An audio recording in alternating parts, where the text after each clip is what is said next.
Now we're gonna have the next speaker. Our next speaker is Hee Kwan, and his topic is gonna be different. So it's not gonna be about music, but rather something more serious, which is war.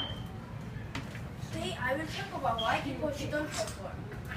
At present, many countries are at war because their opinions are different, yet they want the same things.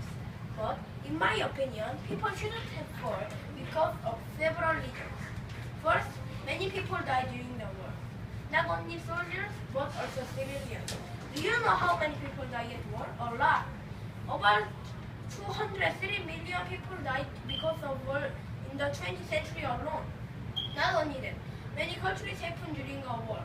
I mean, people die not because of bullets and bombs, but because of other reasons. Many of them die because they don't have food, water, or house to live in. Other countries secretly refuse to enter their countries, but they don't allow them because they think those people will bring negative effect on their country. Selfish, don't you think so? Second, a lot of money and natural resources are wasted. Many countries using lots of money in war. For what? For weapons of mass destruction.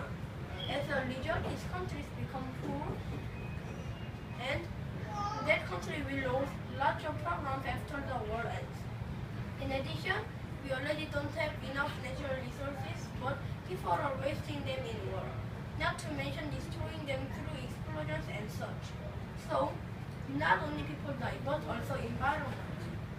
Third, people get united with war, because even after the war, the countries are still angry with each other, and it's even worse than before the war, where they attacked each other and gave lots of damage to each other. So, of course, they will be angry to each other.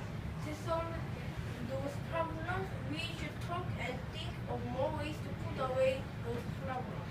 But how can we actually do that?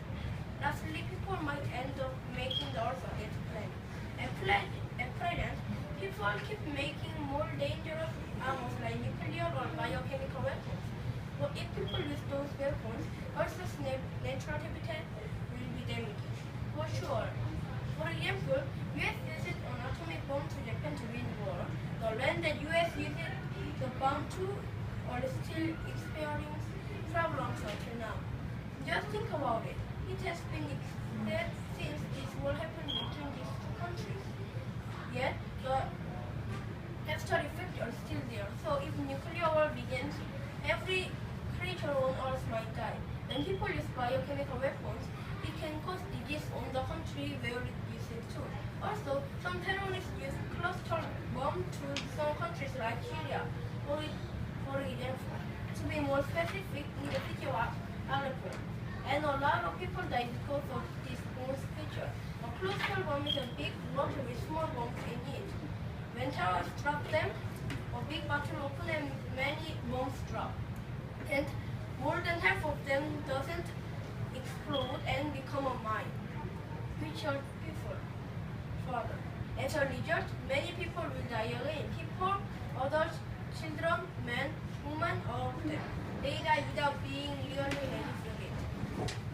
People are having war right now, like in Middle East, the lower parts of Philippines and Korea.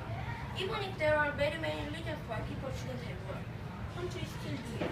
But people keep having war against each other because of greed of natural resources like water and oil. They think they are getting natural resources, but actually they are losing a lot of natural resources while they are at war. They also lose people. They lose lives. Some countries are at war because their opinions are different. For example, ideology and religion are different between the countries and people. We can solve those problems by talking peacefully instead of fighting. Understanding and consider to each other should be exerted so as not to have a war, also to protect the people and spare our natural resources. And yet, the question remains, even if people are aware of how horrible the effects of war are, will they stop? Will they even stop from doing it? These are our final talk. Thank you for listening to us.